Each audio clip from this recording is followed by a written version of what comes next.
And hello, everybody. Welcome to episode 3 of Night Out at the Cinema. As always, I'm your host, Tyler. And today we'll be going over the final day of CinemaCon 2024, which was Thursday, April 11th. We'll be doing a This Day in History segment, and we will be going over the box office from last weekend. Tyler, let's hit that intro. Hey, is this thing on? I'm your host, Tyler, and welcome to Night Out at the Cinema, where we talk everything cinema. Why don't you come along for the ride? And welcome back, everybody. So, CinemaCon happened this past week in Las Vegas, and I want to touch on the final day, which was April 11th, and it was Disney's turn to give a look at what they have for the next year or two ahead. So this is from Rotten Tomatoes, and it's on Thursday, April 11th, Disney unleashed superheroes, apes, and animated treats. So if you don't know what CinemaCon is, it is a convention for movie theater owners that was originally made by NATO, the National Association of Theater Owners, I believe. Don't quote me on that one. And Disney had their panel on the last day. So Marvel showcased what their next year is looking like. So it says Kevin Feige took the stage to offer a glimpse into the future of what the MCU has. The Thunderbolts has a release date of May 2nd, 2025, along with Fantastic Four on July 25th, which are currently right now in production. They introduced a clip from the new Captain America movie, Brave New World, which would be kind of like Winter Soldier in a sense, with like it being a thriller and everything. So the clip they showed was a meeting between Sam, who Anthony Mackie plays, who's now Captain America, and the now President Thunderbolt Ross, played by the Harrison Ford, the Indiana Jones, the Han Solo. They were at the White House, which then turned into an emergency situation, which will be fun to watch on screen. It's the one I am most excited for because I did like Falcon and Winter Soldier when it released on Disney Plus. That was a good show, and Winter Soldier is my favorite Marvel movie, so it's gonna be fun to see how they bring that into light, because Brave New World has gone through so much in its production. It's had so many runarounds and script changes that it's gonna be exciting to see it play out on screen. And then Kevin Feige introduced Deadpool and Wolverine. Comes out this year, May 26th. That weekend, or not May, July 26th. Sorry. A quote from Feige says, "I can only say one thing. It's effing awesome." By director Sean Levy. Sorry, not Kevin Feige, but the director Sean Levy, who did, I want to say he did Free Guy for Disney as well. So he's worked with Ryan Reynolds before. Let me fact check that real quick. Yes, Free Guy, Real Steel, Night at the Museum, Adam Project. Yeah, he was director for all 3 Night at the Museums. So it's got that going for him. So they showed a 9-minute clip where Wade is retired from being a superhero, working as a car salesman along Rob Delaney's Peter from Deadpool 2. His friends then throw him a surprise birthday party, but dragged to the TVA and asked to help with an important mission. Don't know yet. Audiences also got a first look at Wolverine, Hugh Jackman's Wolverine. And Deadpool gives him grief about his outfit during a car ride. So it's apparently a lot of fourth wall breaks, which I am excited about. So yeah, I am excited about Deadpool Wolverine. It's the only Marvel movie we're getting this year. But there were a lot of jokes pointed at Marvel and Fox, and even Feige himself, meaning that indicating Deadpool will remain as irrelevant as ever. So it'll be interesting to see what all happens in that movie. So shifting to the Pixar side of things, Moana 2 had a flashy presentation of the day. They recapped the success of the first movie, brought in a performance by Polynesian dancers who were then joined by Dwayne Johnson. He introduced a sneak peek of the movie, which none of these sneak peeks that were at CinemaCon we have yet. They usually get released, say, a month or two after CinemaCon. So end of May, probably beginning of June, we're probably going to get them. And then they did the sneak peek showed Moana hitting the ocean on a boat and singing a new song that recaps her journey. And then after the clip, a highlight reel played, which ended in a tease of Maui returning. It is set to release on November 27th.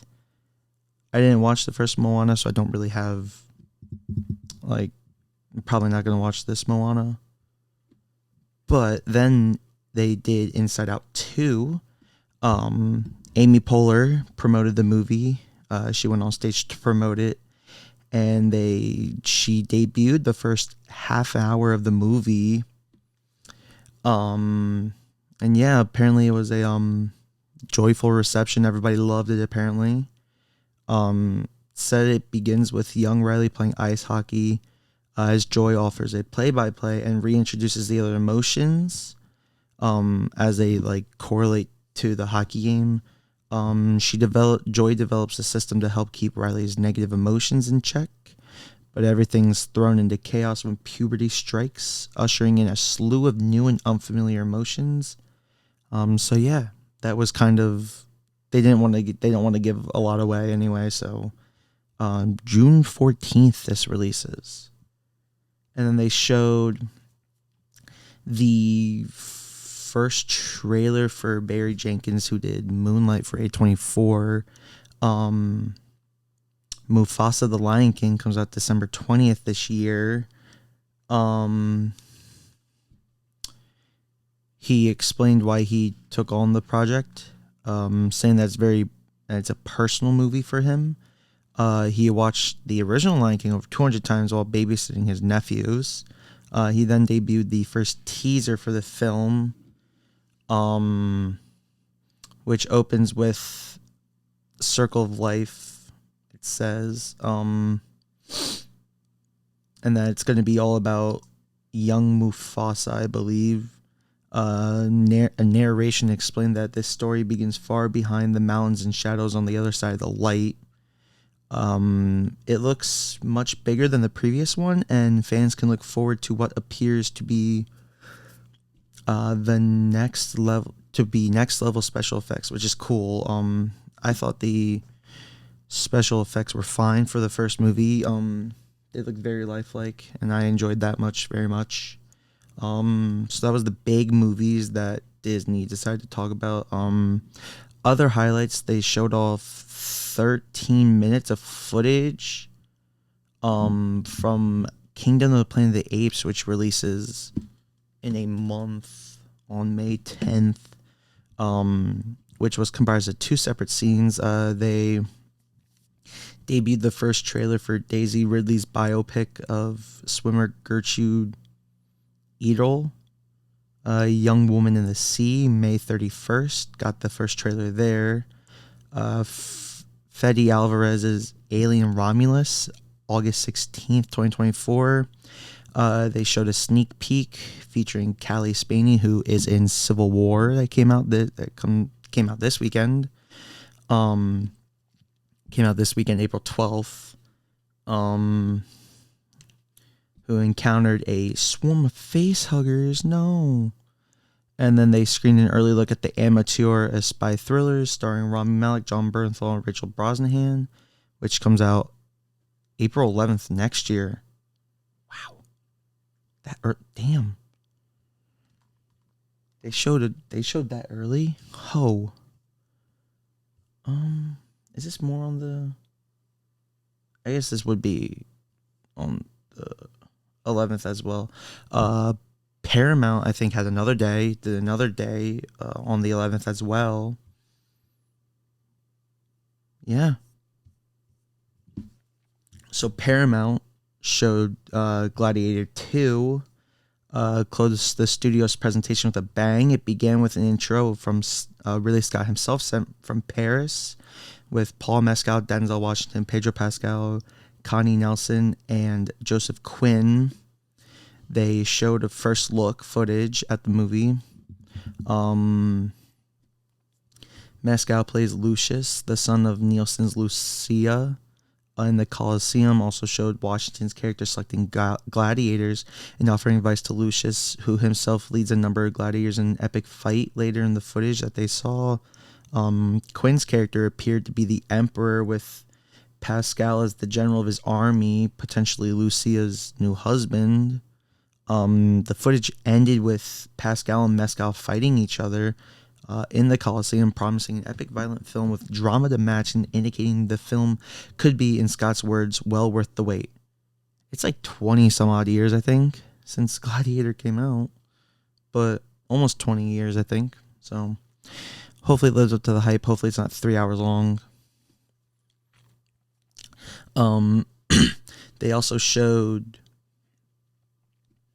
Transformers 1, which is an animated Transformers movie about before Optimus and Megatron became enemies. Shows I think they did the trailer. Chris Hemsworth took the stage expressing how excited he was to voice young Optimus, and then he brought out Brian Tyree Henry, who voices Megatron, and the two of them introduced the first look at the film. It begins like a buddy comedy depicting Optimus and Megatron before they were known by those names as friends before destiny led them down very different paths. Following the footage, which had silly humor and skewed towards family audiences, Hemsworth and Henry returned to present an extended scene in Dolby 3D.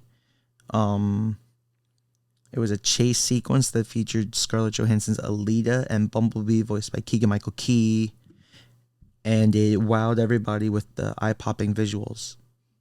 I'll probably watch it, more than likely. Transformers aren't my thing, but I'll more than likely watch it. But some other highlights, Edgar Wright, who did Scott Pilgrim, is directing a new adaptation of The Running Man, which originally was a movie with Arnold Schwarzenegger, so that'll be good to see that done again, and it has Glenn Powell in it. Paramount's gonna... It is windy as hell outside, oh my god. They're making a live-action R-rated TMNT movie based on the last Ronin comics. Should be interesting. Damien Chazelle's next movie will be with Paramount again, and it's scheduled for next year. Lupita Nyong'o and Joseph Quinn premiered a new trailer to Quiet Place Day 1. They showed a Smile 2 teaser. Rihanna appeared to promote the new Smurfs movie. John Krasinski, new trailer for John Krasinski's If premiered. And then this is the most interesting news, in my opinion. They are re-releasing Interstellar for a 70 millimeter IMAX engagement to celebrate its 10th anniversary in September. I will be sat. Yes, I love Christopher Nolan. He's my guy.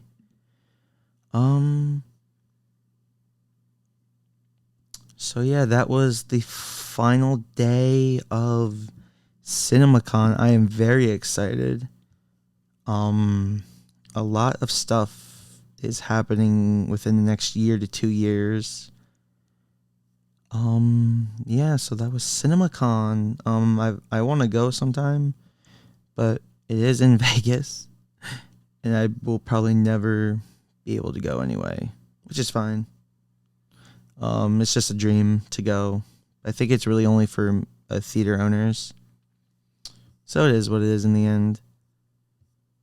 So yeah, CinemaCon 2024 had a lot of stuff to it, especially the last day. Oh my god.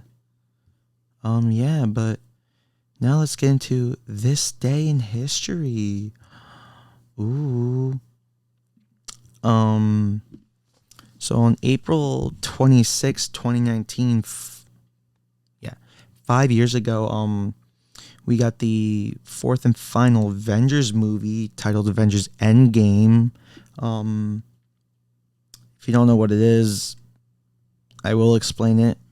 Off of Box Office Mojo, after the devastating events of Avengers Infinity War, the universe is in ruins.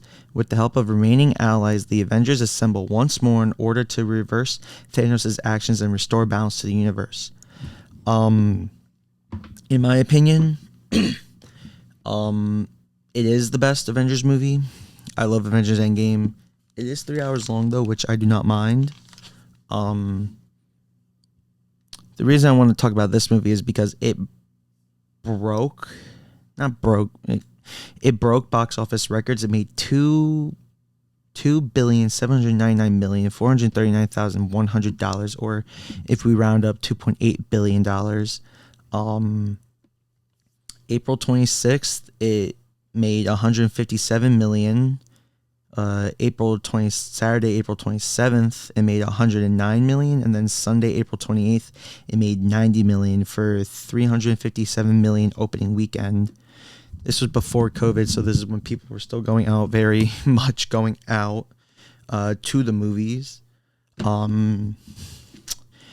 was a big movie just because there was so much hype around it. It ended up making $2.8 billion in the worldwide box office and 1.9 internationally.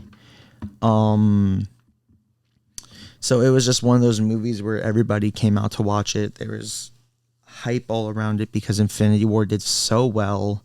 And it was just like this phenomenon where no matter what, everybody came out, everybody like rejoiced in cinema, and everybody went out to watch what they love. And even though it was hectic to work, it was fun seeing everybody watch the movie. The part that sucked for me was I was working at Regal at the time, and I went to go clean Theater 5, because the way my theater was set up was you walked into the door, to your left was Theater 1, which was one of the two big theaters. Then Theater 2 and Theater 3 were the small ones. Along the back wall was Theater 4 by the left exit doors. Then Theater 5, 6, 7, 8, 9, all the way down the right, near the right side exit doors. And then you had 10, 11, and then 12 was the next big one. So I had to go clean Theater 5 at the time, and it was opening night? Yes, opening it. It was either opening night or the Thursday. No, it was the Friday night. And I went to go towards Theater 5, and some guy with his friends outside the theater was like, "What if we like went into work tomorrow and said that Iron Man died?" I'm like, "Okay, I have not seen the movie yet. Thanks, I guess." So that was a treat, but it was just one of those big movies that like it broke. I think it broke Fandango, like all the ticketing websites and everything. So it was just one of those like big movies that broke box office records. If we go to all-time rankings, It was the fastest to 100 to 900 million, 650. Top single day gross, top opening gross is 2 days, 3 days, 4 days, up to 10 days. It was number one in opening day. It was top opening weekends by month in April. It was number one for that, and number one for by season was spring. It was fastest to 100, 150, 200, 250, and 550 million, 550 million. It had a top single day gross by day of week Saturday, and fastest to 600 million. And yeah, it was fastest to 850, top opening weekend by MPAA rating, PG-13. It was number one. What number two? Oh, No Way Home, okay.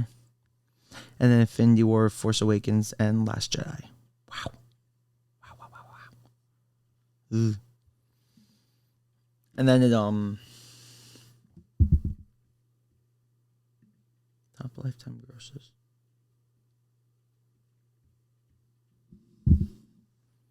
Oh, no. What am I? No. Oh my God. Jesus Christ. Worldwide. Right now, it's still at number 2 because Avatar, for worldwide grosses, it's at number 2 right now. Because the first Avatar re-released and then it made more money, which I understand, but James Cameron also did not have to re-release the first Avatar when Way of Water came out. So the top lifetime grosses are Avatar with 2.9 billion, Avengers Endgame with 8, Way of Water with 2.3, Titanic 2.2, Force Awakens 2 billion, Infinity War 2 billion, No Way Home 1.9, Jurassic World, Spider-Man No Way Home, Jurassic World 1.6, The Lion King, the new one, 2019. Where's that? 1.6, and the Avengers with 1.5 billion dollars. Oh my gosh. So yeah. For me, it was just one of those movies that I'm like, wow, they made that movie. Plus, it was 3 hours long too, and it made $2 billion, $2.8 billion. That was kind of a big deal before COVID hit. And now we're still kind of recovering from COVID, where we're not getting these like big movies besides No Way Home, where it made almost $2 billion. So besides that, like, movies really aren't making as much. Obviously Barbie is like up there now. Is Barbie on this list? Hold on. Now I'm diving into all this. Yeah, Barbie's at number 14. Where's Oppenheimer? Oppenheimer. Because it made 9 something, I think.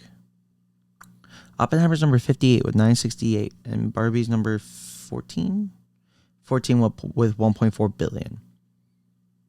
So yeah. That was this day in history. August 26th, 2019, 5 years ago, with Avengers Endgame. Recap, $2.8 billion worldwide, is number 2 in worldwide grosses. So yeah, let's scoot on over to this past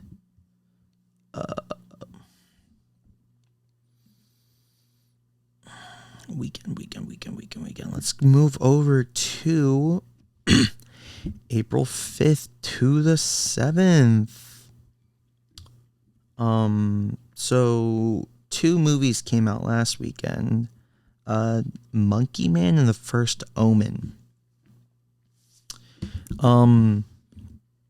This last weekend, nothing big really came out besides like Monkey Man, Universal movie, and First Omen. It's a 20th, I think, but it says Walt Disney Studios. It's under that umbrella now. But box office for weekend 14 in 2024, April 5th to April 7th. Godzilla X Kong New Empire, $31.2 million. Was it the second weekend Godzilla came out? I want to say that's the second weekend Godzilla came out. Yes, Godzilla came out March 29th. Yes, March 29th. And like I said last episode, opened to 80 million domestically over its weekend. Okay, so we have Godzilla X Kong, $31.2 million, distributed by Warner Brothers. Took a 61% dip in its gross. Monkey Man number 2 from last weekend, 10.1 million on its opening weekend by Universal, distributed by Universal. Ghostbusters Frozen Empire made 9 million its third weekend with a 42.2% loss from the week before, released by Sony Pictures. We have The First Omen, which made 8 million on its opening weekend, distributed by Walt Disney. We'll do the top 10. Kung Fu Panda 4 was 5th with 7 million, distributed by Warner Brothers, and I think the third weekend it was out. Third weekend it was out. No. Fifth weekend, I want to say week number 5. And then we have Dune 2 with 7 million. Kung Fu Panda had a 24.9, we'll go 25% decline or loss in its box office weekend. Dune 2 with 7 million, had a 34.5% loss. Distributed by Warner Brothers. Kung Fu Panda by Universal. Someone Like You, a Fathom event, made 2.9 million its opening weekend. I thought that was April 2nd though it came out. Oh well. Arthur the King made 1.5 million with a 37.8% loss from its open from last weekend, distributed by Lionsgate. Immaculate made 1.3 million on a 57.3% loss from last weekend, distributed by Neon. I don't know why Neon's not up here. Oh well. And then finally, 10th for the weekend is Wicked Little Letters, 1.3 million in, I want to say its second weekend. Because it was only released in 5 theaters before. Wow. With a 1,648.3% increase, released by Sony. So you had 2 Sony movies in the top 10. I honestly did not expect Godzilla to make 30 million over the weekend. Monkey Man, I think I expected a little more just because it's Universal's and Jordan Peele was the producer on it, so I think I expected a little more. Ghostbusters, I kind of expected that. I heard Ghostbusters was not that good. They marketed Bill Murray and everybody heavily, and apparently they were only in it for maybe max 10 minutes, give or take. And then First Omen, January to April, I feel like is a bad 3-month span for horror movies, just because it's like the new year and everybody. It just to me seems like not a good time. You want to, in my opinion, like end of May to like end of October, middle of November is like the good spot to release horror movies in. I mean, Talk to Me made money last summer, but yeah, and then everything else I kind of expected to be declined from the weekend before, especially Dune. I don't know, I think I expected it to not make too much money that it did like when it first released. But yeah, so that was CinemaCon. A little this day in history with Avengers Endgame, which released August 26th or April 26th again, 2019. And this past weekend in box office revenue. Yeah. This has been your host, Tyler. Please join me next episode for another discussion in the world of cinema. Now, Tyler, let's take that outro. Thank you for listening to Night Out at the Cinema. Make sure to tune back in next time for another discussion in the world of cinema. And be on the lookout on our social medias for any news. Enjoy your night, everybody.